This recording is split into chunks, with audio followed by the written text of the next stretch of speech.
우리 하늘 본향이 더욱 가까움을 느끼게 하는 귀한 아름다운 찬양 감사합니다.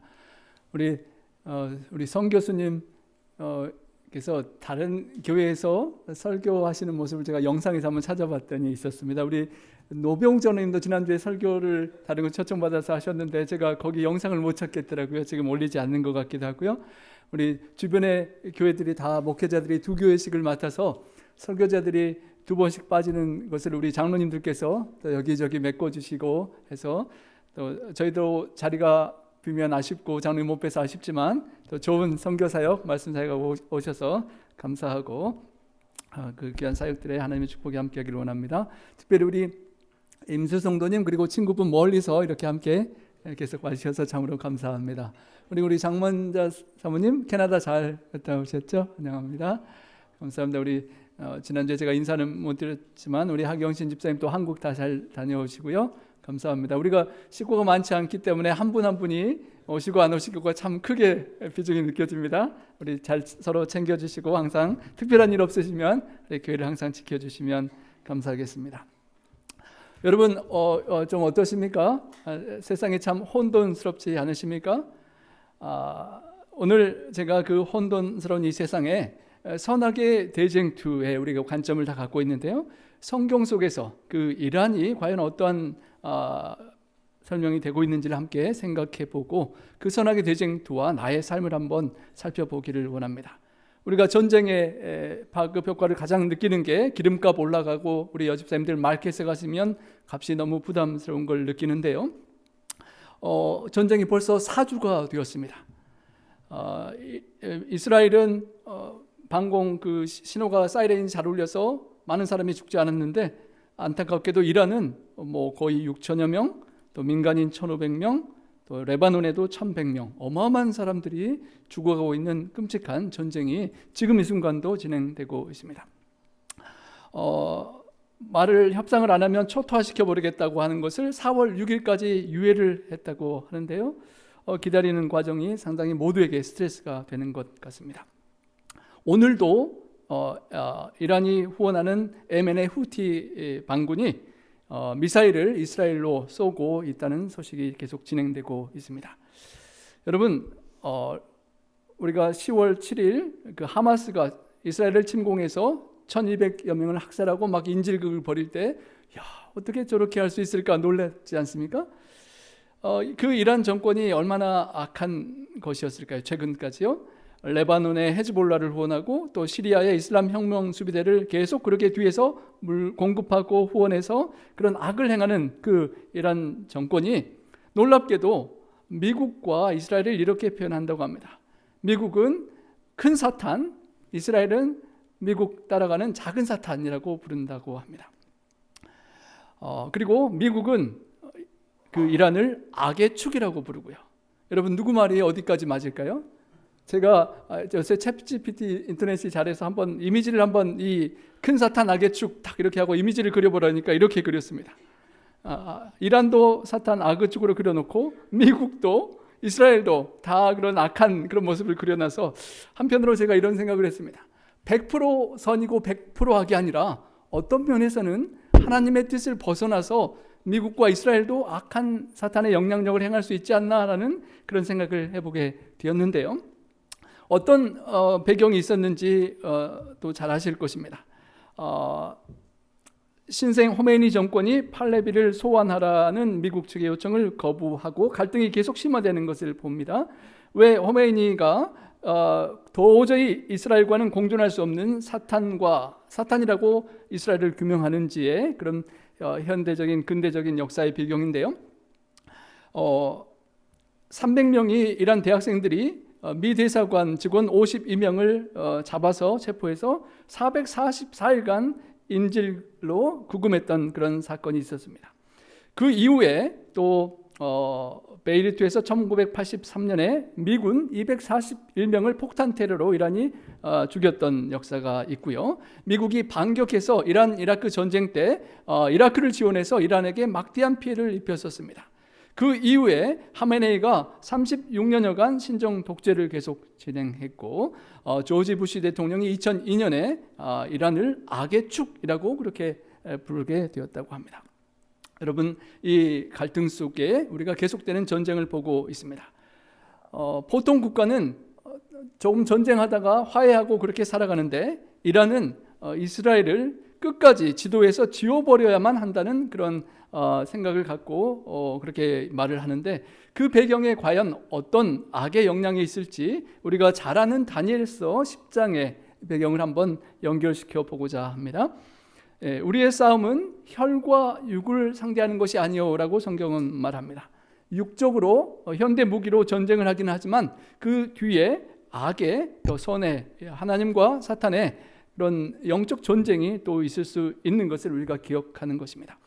다니엘서 10장에 보면 다니엘이 하나님께 간절히 기도할 때 하나님의 기도응답을 가지고 오던 천사를 바하사 왕국의 군주가 막았다는 그런 이야기가 나옵니다. 21일 동안 가로막아서 그 응답의 소식을 알리는 것이 지연되었는데요. 그 상황을 볼 때 영적 전쟁을 우리가 눈에 보이지는 않지만 그 배후에 바사국 군주가 어쩌면 이란이라는 국가를 배후에서 통제하고 영향력을 미치는 그런 사탄적 악한 영으로 그 옛날부터 또 지금까지 영향을 미칠 수 있는 가능성을 보는 것입니다. 신학자들에 따라서 이 해석이 차이는 있지만 그 악한 영을 생각한다면 악의 사탄의 영과 하나님의 성령의 그 영향력을 받고, 비록 드러나게 전쟁은 국가와 국가가 이렇게 미사일을 쏘고 하고 있지만 그 배후에 배후를 올라가면 사탄이 또 악한 영향력을 미치고 있다는 가능성을 우리가 다니엘서를 통하여 예상해 볼 수 있는 것입니다. 그러면 우리가 악의 축이라고 미국에서 규정한 그 이란이 과연 정말 100% 악한 국가고 존재인지, 과연 신앙생활하는 우리 각자는 하나님 앞에 어느 정도의 악과 선을 우리가 따라가고 있는지를 한번 생각해 보기를 원합니다. 창세기부터 계시록까지 상당히 많은 부분이 그 악의 축이라고 불리는 이란과 연결되는 내용들이 성경에 있습니다. 엘람이라고 성경에는 호칭하는데요, 페르시아 이름 이전에 엘람이라는 이름으로 성경에는 여러 번 많이 등장하게 됩니다. 지금 국제 뉴스에서 계속 전쟁과 긴장과 갈등, 핵 위기의 문제거리인 이 이란, 페르시아, 엘람이 정말 그렇게 악하게만 했었는지 성경을 살펴보기를 원하는데요. 기원전 2400여 년경에 여러분, 그 엘람이라는 이름, 이란의 선조가 되는 엘람이라는 이름이 노아의 아들 셈의 자녀의 이름이었다는 것입니다. 그 엘람이 아스루 말로 높은 곳이라는 의미인데요, 바벨론에서 지중해를 향해서 약 1000마일이 되는 그 고원지대를 그 엘람 사람들이 그렇게 살았다고 하고요.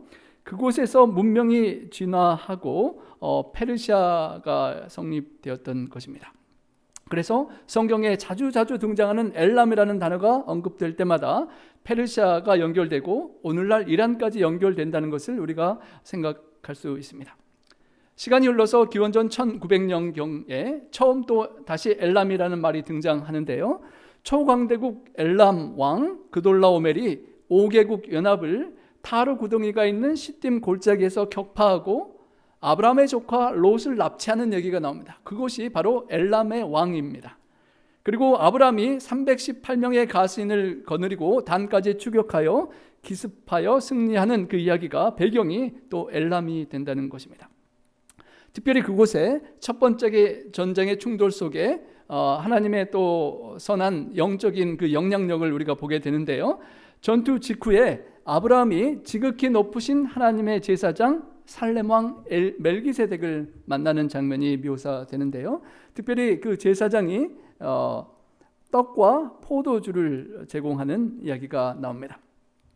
지극히 높으신 하나님의 제사장인 그가 승리하고 돌아온 아브라함에게 준 그 떡과 포도즙이 정말 나중에 영원한 대제사장 되시는 예수 그리스도의 살과 피의 성찬의 의미를 보여주는 그런 은혜의 대표적인 타이폴로지를 우리가 볼 수가 있고, 선악의 대쟁투의 모습을 또 엘람이 어떻게 연결되었는지를 한번 기억해 볼 수 있습니다. 시간이 흘러서 또 기원전 539년경 유프라테스 작전을 통하여 바벨론이 함락되는 이야기가 나옵니다. 바벨론 이후 메데 페르시아가 있는데 그 페르시아가 이란의 선조였던 것입니다. 바벨론 벨사살 왕이 예루살렘에서 가져온 성전의 거룩한 기명으로 술을 마시고 잔치를 하고 교만하게 떨고 그렇게 잔치를 벌이고 있을 때 벽에 메네 데겔 우바르신이라는 글이 쓰였었습니다. 하나님이 재어보니 달아보니 부족하였다라는 그 말씀대로 바로 그날 밤에 고레스의 군대가 난공불락이라고 불리던 이 바벨론 성을 점령했습니다. 유프라테스 강 물줄기를 방향을 틀어서 바깥으로 돌리고 마른 바닥으로 그 성을 침입해서 놀라운 승리를 거둔 역사적인 일이 벌어졌습니다.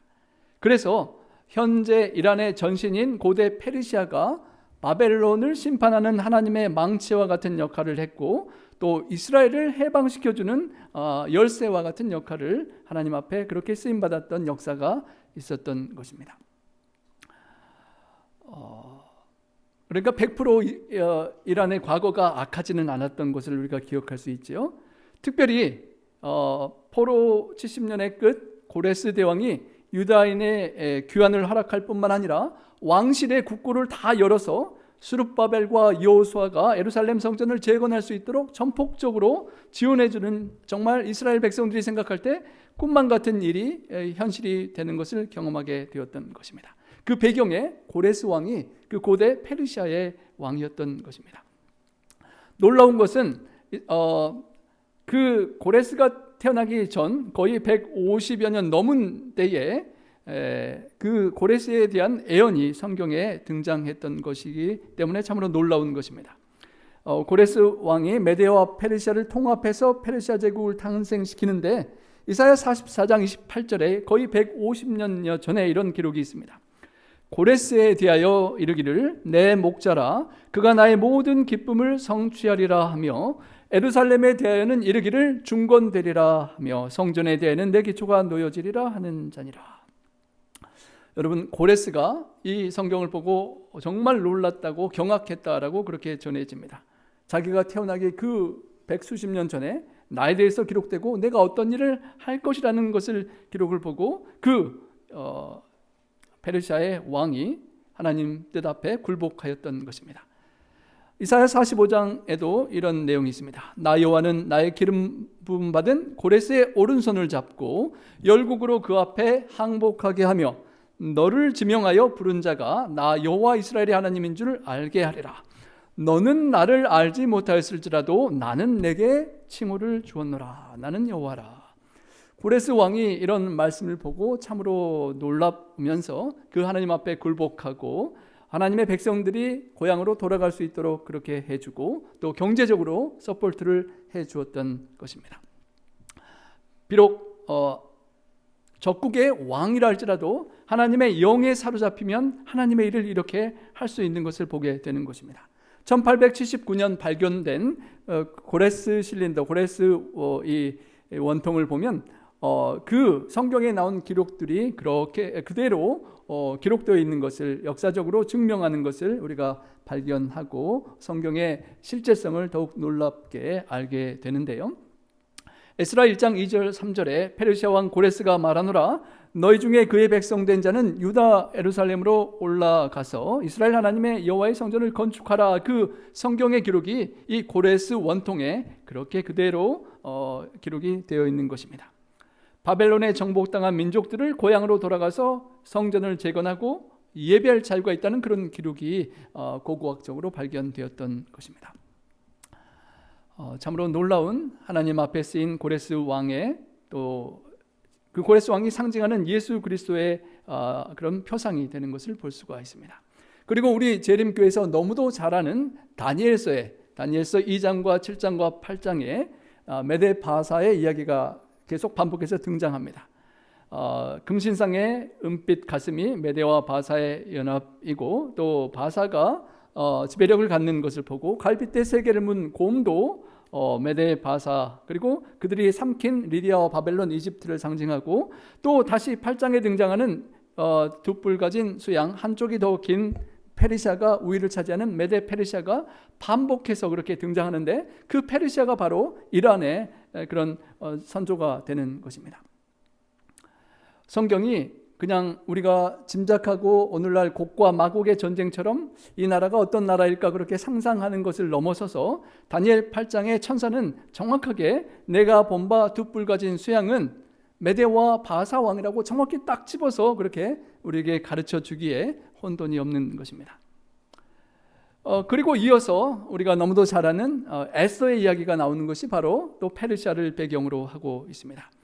아말렉의 후손 하만에 의하여 제국 내 모든 유다인을 몰살시키려는 제노사이드 법령이 반포된 이후에 에스더가 그것을 알고 또 모르드게를 통하여 소식을 듣고 죽으면 죽으리다라는 각오로 왕 앞에 나아갔던 역사를 기억합니다. 그래서 이스라엘 백성이 다 죽을 뻔한 상황에서 역전이 되고 모두가 살고 거꾸로 아말렉이 죽는 것을 우리가 보게 되는데요.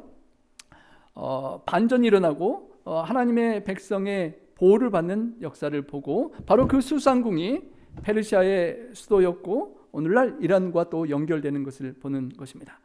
특별히 수산 궁전의 기적을 볼 때 왕비가 허락을 받지 않고 왕 앞에 나왔을 때 왕이 이렇게 골든 셉터를 주어야만 에스더가 살 수 있었습니다. 어쩌면 그 또한 마지막 예수 그리스도께서 우리의 죄를 대신해서 십자가에서 죽으심으로써 죄인으로서 창조주 하나님 왕자 보좌 앞에 나아갈 수 없는 우리가 주님을 의지하여 담대히 나아가고 하나님께서 금괴와 같은 우리 예수 그리스도의 사랑을 통하여 우리가 그것을 잡고 하나님께 나올 수 있는 또 귀한 표상을 보게 되는 것입니다. 그것도 수사 궁전에서 페르시아 이란의 그 고대에 있었던 이야기입니다. 또 시간이 흘러서 기원전 약 450여 년경 페르시아 아닥사스다 1세의 최측근이었던 술관원 느헤미야의 이야기가 있는데요. 그것도 페르시아의 이야기입니다. 그가 전폭적인 왕의 지지를 받아서 예루살렘으로 가서 52일 만에 성벽을 재건하는 이야기를 우리가 너무도 잘 알고 있습니다. 페르시아 제국, 오늘날 이란 위치에서 그 이스라엘까지 수백 마일 떨어진 그 1000마일여 떨어진 그 도시로 가서 재건하는, 그리고 52일 만에 역사를 이루는 것을 우리가 보고, 또 다시 아닥사스다 왕이 하나님의 역사를 이루는데 귀하게 쓰임받은 것을 보는 것입니다. 특별히 고고학적으로 그 급하게 지은 50일 만에 건축한 그 밑 주변에 보면 그 당시 도자기, 페르시아 시대의 도자기 파편들이 많이 발굴되어서 또 역사적으로 성경의 이야기를 증명해주는 고고학의 그런 증거를 볼 수가 있는 것입니다. 오늘날 예루살렘에 남아있는 로빈슨 아치나 트럼페팅 스톤, 나팔 부는 장소의 돌이라고 하고 또 홀다 게이츠 등이 다 이란 땅에서 시작된 고레스와 아닥사스다 왕의 지원이 있었기 때문에 존재할 수 있었던 그런 유산들이라고 하는 것입니다. 그러니까 고대의 이란과 페르시아가 이스라엘의 신앙에 힘을 주는 그런 역할을 했었던 역사가 있었던 것입니다. 시간이 다시 흘러서 예수님께서 탄생하실 때 찾아왔던 동방 박사들이 또 이란과 연결이 있으리라고 많은 신학자들은 생각합니다. 고대 메데 페르시아 제국의 학자와 제사장 계급의 후손이었을 가능성을 그 이름을 통하여 우리가 예측하고, 어쩌면 다니엘이 페르시아 궁정의 수장으로서 남긴 그 기록을 다니엘서의 9장의 70일의 예언 등을 연구해서 메시아가 탄생할 시기를 이해하고 파악했던 그 동방에 있는 박사들이 베들레헴으로 예배하러 경배하러 찾아왔으리라 생각하는 것입니다. 놀라운 것은 그 예수님의 존재를 확실히 깨닫고 예수님께 드린 황금, 예수님께서 만왕의 왕이 되심을 인정하고 유향을 드려서 하나님 되신 신성을 찬양하고 또 십자가에서 대속적으로 돌아가실 희생의 사명을 기억하고 몰약을 드리는 놀라운 깨달음을 그 이란의 선조들이 이미 알고 있었고 예수님이 이 땅에 오셨을 때 처음 경배하는 그런 이들이 되었다는 것입니다. 상당히 많은 그런 엘람 이란의 긍정적인 하나님에게 쓰임받는 이야기들을 우리가 보았습니다. 그런데 우리가 이제 해석이 메대 바사처럼 정확하게 알려주지 않아서 이제 혼선을 빚는 신학자들의 의견 차이가 많은 부분인데요. 또 세대주의 학자들이 많이 관심을 갖고 보는 에스겔 38장의 이야기에 다시 한번 이제 이란의 이야기가 등장합니다. 바사라고 등장하는데 그 바사 이란이 그 러시아라고 추측하는 곡과 마곡의 연합전쟁에 합쳐서 이스라엘을 공격할 것이라고 추측하는 세대주의 신학자들이 있어서 많은 관심들이 갖고 있고요. 천년기 이후의 곡과 마곡 계시록의 전쟁으로 생각할 때 합당하지 않은 것이지만 상당히 재미있게 여러 국가들이 실제로 연합하고 싸우고 아브라함 협정을 맺은 나라들과 이렇게 갈라지는 것을 볼 때 상당히 우리가 재림을 기다리는 성도로서 관심 있게 지켜볼 만한 것 같습니다.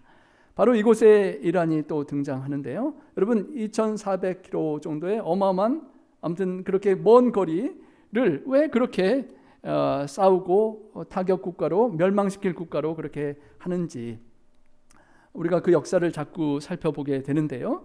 과거에 우리가 보았던 것처럼 하나님께 귀하게 쓰임받고 이스라엘과 좋은 관계가 있었습니다. 20세기 중반에 이스라엘이 국가로 처음 다시 사방에서 몰려들어서 국가를 다시 재건할 때 이스라엘 국가를 인정해준 두 번째 이슬람 국가가 이란이었다고 합니다. 그때까지만 해도 좋은 관계였고요. 1970년대에 석유를 공급해주고 또 이스라엘은 군사적인 기술을 제공하는 그런 동맹국이었다고 하는데요. 1979년에 이슬람 혁명이 일어나고 하룻밤 사이에 완전히 적국이 되는 것을 보고 어쩌면 또 세대주의 학자들은 그것이 에스겔의 예언을 성취하는 것 아닌가. 그 먼 데서 도저히 전쟁을 할 수 없는 그 먼 거리에 있는 사람이 성경의 예언을 또 따라가고 있지 않은가 하고 관심 있게 또 지켜보는 것입니다. 하지만 그 성경의 에스겔 38장에 마지막 그 전쟁이 끝나는 것이 그런 우리 인간들의 무기의 전쟁이 아니라 전대미문의 대지진과 군대의 혼란과 하늘에서 쏟아지는 불과 유황과 그런 하나님의 직접적인 개입이 등장하기 때문에 우리는 계시록의 곡과 마곡의 전쟁을 또 연상시켜 보고 이제 퀘스천 마크를 가지고 계속 전개되는 전쟁을 살펴보게 되는 것입니다. 여러분 이란의 배경에 페르시아 그 엘람으로 이어지는 그 성경에 계속 어떻게 그들이 하나님과 연결되고 하나님의 영의 영향력을 받았는지 우리가 살펴보았습니다. 고레스 왕과 에서와 아닥사스다, 느헤미야 등등을 통하여 이스라엘을 해방하고 예루살렘을 재건하는 데 귀하게 쓰였던 역사가 처음 있었죠. 그리고 페르시아의 동방 박사들이 성육신하신 예수님을 처음 예배하는 예배자로 등장하고 산막과 사막이 이제 신학적인 견해에 따라 위치가 시간 순서가 바뀌긴 하지만 그랬던 이란이 하나님의 대적자가 되어서 북방의 연합군으로 이스라엘을 공격하고 그런 상황 속에서도 그렇지만 하나님의 새로운 약속이 있는데 그 어려운 전쟁 속에 회복된 자가 있을 것이라는 또 예언이 포함되어 있는 것입니다.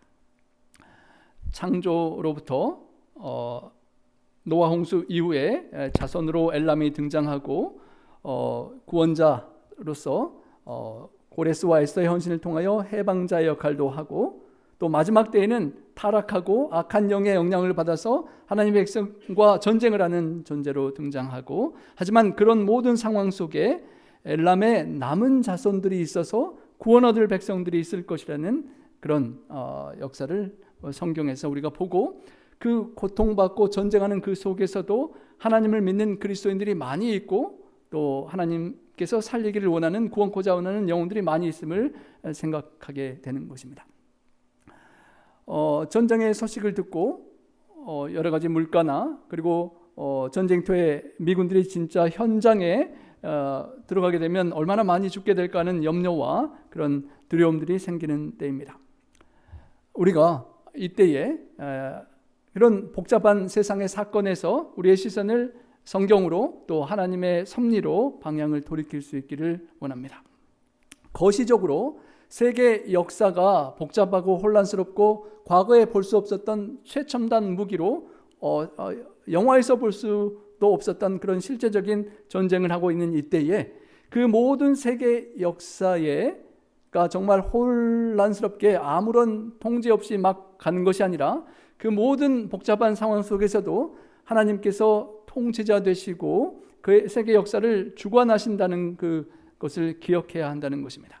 바벨론과 메데 페르시아와 그리스와 로마와 열국으로 이어지는 다니엘 2장과 7장 8장에 그리고 계시록으로 이어지는 그 예언의 성취를 이루셨던 하나님께서 우리가 지금 퀘스천 마크를 갖고 다 알 수는 없지만 그 모든 것을 주권으로 주장하시고 이끄시고 통치하실 수 있는 하나님이 계신다는 믿음을 우리가 바라보면 이때에 평강을 유지할 수 있는 것입니다. 그리고 더 낮게는 이란과 이스라엘과 미국과 주변 국가들을 바라볼 때 편견을 넘어서 이란이라 할지라도 악의 축이라고 불리는 이란 속에서도 영혼들을 살리고자 하시는 하나님의 그런 영혼 구원을 향한 그런 관점을 간직하고 또 그들을 위하여 기도해야 한다는 것입니다. 또 더 좁혀서 개인적으로는 에스더처럼 또 고레스 왕처럼 하나님께서 나를 이 시간에 쓰시는 것을 기억해서 쓰임받고자 또 헌신해야 되고, 더욱 깊이 들어가서 정말 혼란스럽고 복잡한 이때에 재림 성도로서, 재림 성도가 아닌 분들도 성경에서 이 전쟁이 어떻게 연결되는지를 살피는 이때에 재림 성도로서 나의 내면을 살펴보고 재림을 준비하며 살아가야 할 것입니다. 우리가 어떻게 살아야 할지 더욱 구체적으로 한 번 더 점검을 해보기를 원합니다. 하나님께서 역사의 핸들을 잡고 계신다. 아무도 핸들을 잡고 있지 않고 차가 막 위험하게 가면 불안하지만 하나님께서 잡고 계신다는 것을 믿음을 가지면 우리가 안정을 취할 수가 있기 때문입니다. 고레스 왕을 세우시고 150여 년 전에 그를 통하여 이스라엘 백성을 구원하셨던 그 하나님께서 또 엘람의 활을 꺾으신다는 그 말씀과 모든 성경의 역사를, 예언을 우리가 다 알 수는 없지만 하나님이 함께 하신다는 그 믿음을 우리가 가져야 한다는 것입니다.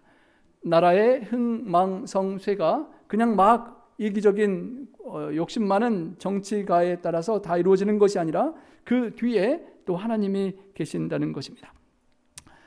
특별히 혼란스러운 이때에 경제적으로 위기가 올 것 같고 전쟁의 소식이 어려울 때에 하나님을 신뢰하고 이방 나라의 왕이었던 고레스도 쓰셨던 하나님께서 우리가 잘 알 수 없지만 또 누군가를 통하여 하나님의 뜻을 이루실 거라는 걸 믿고 또 우리가 그렇게 쓰임받을 수 있도록 생각하고 하나님께 함께 기도로 그 역사에 동참해야 될 것입니다.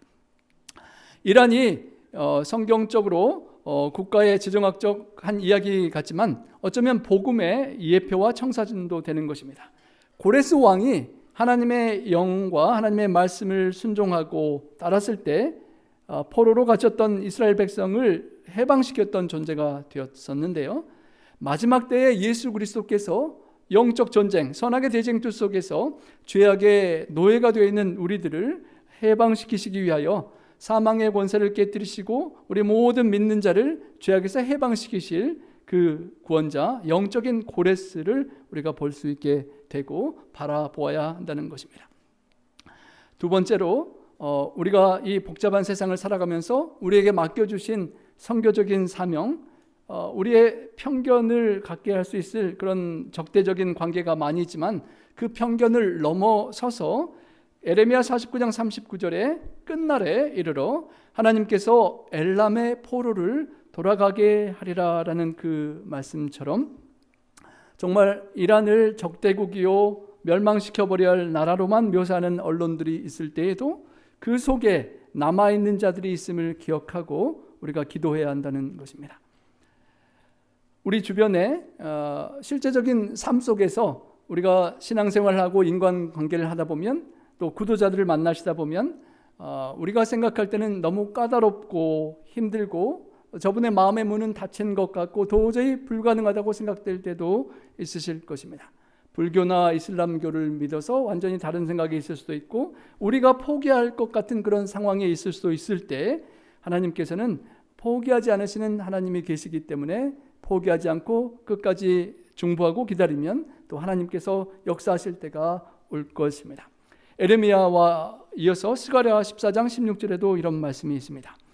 예루살렘을 치러 왔던 이방 나라들 중에 남은 자들이 해마다 올라와서 그 왕 만군의 여호와께 경배할 것이라 라고 했는데요, 그 엘람의 포로가 돌아오는 것처럼 이란에서도 그리고 온 세계에서 이 전쟁의 위기를 통하여 더욱 하나님께 많은 사람들이 돌아올 수 있도록 우리가 기도하고 우리도 더욱더 하나님께 가까이 갈 수 있는 우리가 될 수 있기를 원합니다.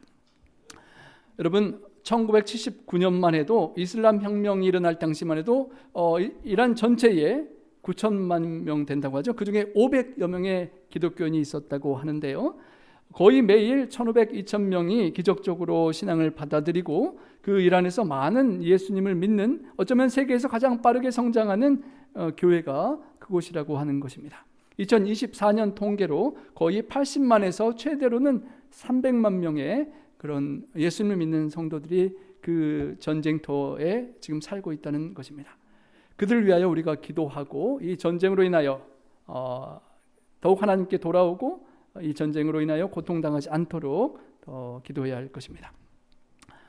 여러분, 우리 주변에도 그 이란과 같은 나라뿐만 아니라 우리 인간 관계에서, 구도자들과의 관계에서 문이 꽉 닫혀서 도저히 열리지 않는 것 같을 때를 느낄 때가 있으실 것입니다.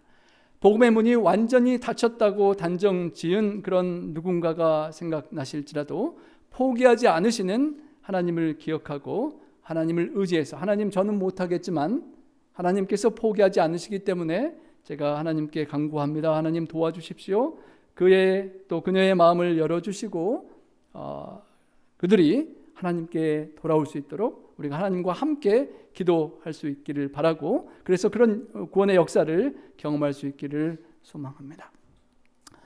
더 좁혀서 개인적인 헌신이 에스더처럼 또 고레스처럼 헌신해야 함을 우리가 다시 기억하게 됩니다. 에스더 4장 14절 우리 함께 한번 읽어보겠습니다. 이때를 위함이 아닌지 누가 알겠느냐. 이 전쟁이 심하게 일어나는 이때에 환율이 우리 한국에서는 뭐 1,500원이 넘어가고 1,600원 될 것 같아서 막 걱정하는 이때에 우리가 이 미국 땅에서 그래도 더 어렵지 않게 살아가고 있는 이유가 이 어려운 때에 하나님께서 우리를 쓰시고자 함이 아닌지 누가 알겠느냐 생각해야 한다는 것입니다. 하나님께서 우리에게 건강을 아직 주시고 달러, 세계에서 가장 영향력 있는 달러를 갖게 하시고 우리 직업들로 경제력을 갖게 하신 하나님께서 이 위기의 때에 세계 선교지들과 또 공동체와 복음의 필요를 보고 이때를 위하여 하나님께서 나에게 이렇게 축복하신 것이 아닌가 기도하고 생각해 보아야 한다는 것입니다. 에스더처럼 나의 안위와 생명을 무릅쓰고라도 그 사명에 쓰임받는 그런 결정적인 헌신을 발견하는 시간이 된다면 이 어렵고 힘든 고통의 때가 하나님께, 또 하나님께서 구원코자 하는 영혼들을 위하여 우리의 사명을 발견하고 사명에 쓰임받는 그런 축복의 때가 될 수 있을 것입니다. 지금 내가 있는 이 자리가 하나님의 어떤 계획과 섭리 속에 있는 것인지, 어떤 상황에 계시든 어떤 형편에 있든지 나에게 맡겨지는 이 새로운 하루에 충성스럽게 하나님의 뜻을 찾아가는 에스더와 같은 우리 모두가 될 수 있기를 간절히 소망합니다. 마지막으로 엘렌 화이트 선지자는 이런 표현을 했었습니다. 세상의 수많은 복잡한 사건들과 일들이 전개될 때 우리의 마음을, 내면의 성소를 정결케 하고 집중해야 한다고 하셨는데요, 정말 뉴스를 보면 볼수록 어떤 쪽에서는 이런 얘기를 하고 어떤 쪽에서는 정반대 얘기를 하고 혼란스럽고, 특별히 전쟁터에 파병되는 우리 미군들을 생각할 때, 또 이란 현장에서 폭격을 맞고 죽어가는 사람들, 이란 이스라엘과 그 주변 국가들의 그 모든 소식들을 들을 때 정말 복잡하지만 그 복잡한 사건들보다 하나님께서 나에게 원하시는 내 내면의 삶이 얼마나 하나님께 드려졌는지, 그리고 내 드려진 삶이 그 영혼들을 위하여 얼마나 기도하는지 집중해야 한다는 것입니다. 세상을 보실 때 불안하고 두려운 생각이 드실 것입니다. 그럴 때 다시 한번 하나님의 주권을 신뢰하고, 또 하나님께서 리더들을 써주셔서 리더들에게 올바른 판단력 주셔서 하나님의 뜻대로 갈 수 있도록 기도를 해야 한다는 것입니다. 지역적으로 편견과 배척과 대적하고 미워하고 갈등하는 이 혼란스러운 갈등의 경쟁의 상황 속에서 불쌍히 여기고 용서하고 그 영혼들에게도 하나님께서 구원코자 하는 백성들이 있음을 바라보고 그들을 위해 중보해야 한다는 것입니다. 개인적으로 나의 안일함과 평안함과 그런 나는 괜찮지, 이란과 그 중동에서 어떤 일이 일어나도 이 미국 땅에는 설마 이란이 드론을 보내지 않겠지, 또 우리는 그래도 괜찮아라는 그런 안일한 생각에서 벗어나서 세계를 한 가족으로 보고 또 이란에 있는 그 예수님을 믿는 그 수백만 명의 그 불쌍한 영혼들을 위하여 함께 안타까워하고 함께 기도하고 또 이 어려운 때에 내가 누군가를 위하여 에스더처럼 쓰일 수 있는지 기도와 헌신을 드려야 한다는 것입니다. 사건과 시기에 집착하며 불안할 때에 내 내면의 성소를 더욱 정결케 하고 화평케 하는 자가 되고 주님이 언제 오시더라도 정말 재림의 징조가 이렇게 정말 가깝게 느껴지는 이때에 우리의 마음을 하나님 앞에 준비하는 그런 성도들이 될 수 있기를 소망합니다. 우리 마음속에 흔들리지 않는 평강, 나침반처럼 하늘을 바라보고 이웃을 바라보고 또 나의 사명을 인식하고 나의 내면을 하나님께 온전히 드릴 때 그런 내 방향의 시각이 하나님과 성경의 뜻에 맞춰서 초점이 확실히 맞을 때 세상은 흔들릴지라도 우리는 세상에 알 수 없는 평강을 하나님 안에서, 믿음 안에서, 예수님 안에서 가질 수 있는 것입니다.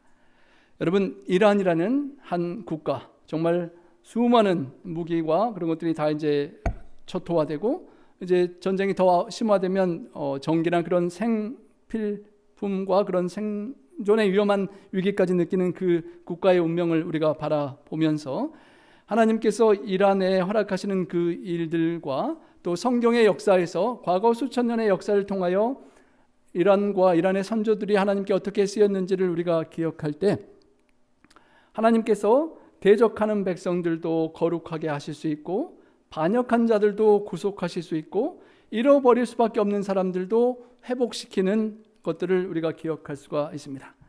우리가 원수 되었을 때에 예수님께서 우리를 위하여 죽으심으로 말미암아 하나님과 화목하게 되었은지이라는 말씀을 이란의 역사 속에서도 하나님은 이루시고 마지막 때 그 영혼들을 또 구원하시겠다고 하나님은 약속하셨습니다.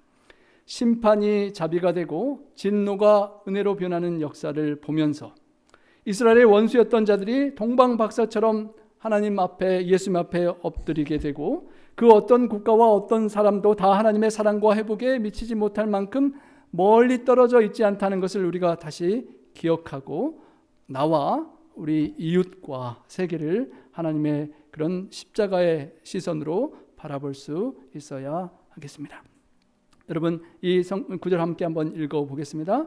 자녀들아, 너희는 하나님께 속하였고 또 그들을 이기었나니 이는 너희 안에 계시니가 세상에 있는 자보다 크심이라.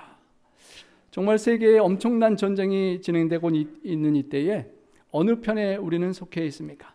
그 배경에 우리가 다 헤아릴 수는 없지만 그 바사군 군주가 다니엘의 기도를 막았던 그런 영적 전쟁을 바라보는 것처럼 내가 이때에 어디에 속하였고 어느 영을 따라서 살아가고 있는지를 점검하며 우리가 하나님께 속한다면 모든 이 어려움을 또 영적 전쟁을 이겨낼 수 있게 될 것입니다.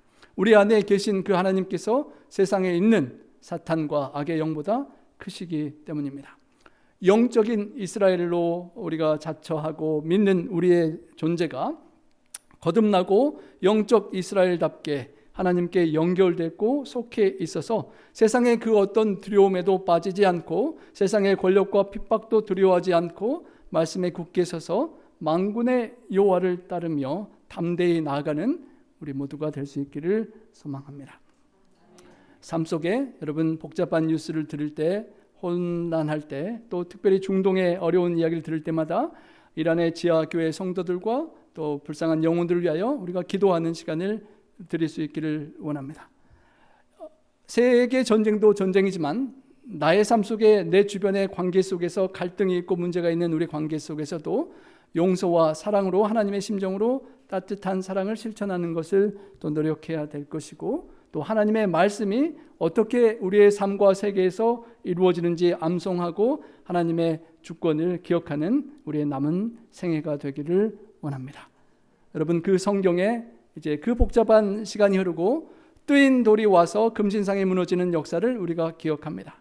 정확히 알 수 없는 때지만 징조로 볼 때 그 왕이 더욱 가까이 오고 계심을 우리가 알게 되는 이때에 우리 성도님들 얼마나 우리가 준비되어 있는지 다시 한번 점검하고 주님을 언제 오시더라도 맞이할, 세상이 아무리 소란해도 예수님을 평안히 맞이할 준비를 하고 하루하루를 살아가시는 우리 모두가 되기를 바라며 말씀을 드리겠습니다.